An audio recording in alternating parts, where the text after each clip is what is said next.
সংবাদ আমি নিয়ে আসলাম।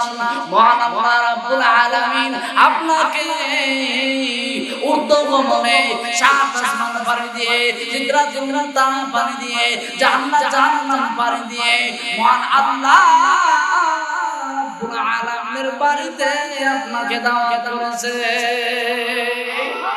আর চিল্লায় বলেন না সুবহানাল্লাহ।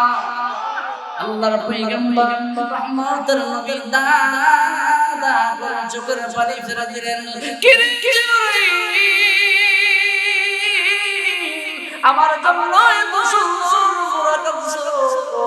আমি যদি ওই আল্লাহর সঙ্গে সাক্ষাৎ করতে যাই, না জানি কত বছর লেগে যায়। এর ফাঁকে যদি আমার উম্মতের বিভ্রান্ত হয়ে যায়। মুসা কালিমুল্লাহ মাত্র 40 দিনের জন্য চলে গিয়েছিলেন, তার উম্মতেরা বাছুর পূজা শুরু করে দিয়েছিল। এর জিবরাইল আমার উম্মতেরা আমি চলে গেছি, তারা বিভ্রান্ত হয়ে যায়। উম্মতের মায়ায় নবীজি কাঁদে।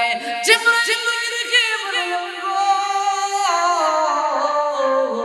মুসা নবীর সঙ্গে আপনার কোনো তুলনা হয় না, ঈসা নবীর সঙ্গে আপনার কোনো তুলনা হয় না।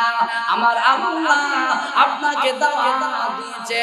মুসা নবীর মতো 40 দিন সময় লাগবে না, ঈসা নবীর মতো 40 দিন সময় লাগবে না।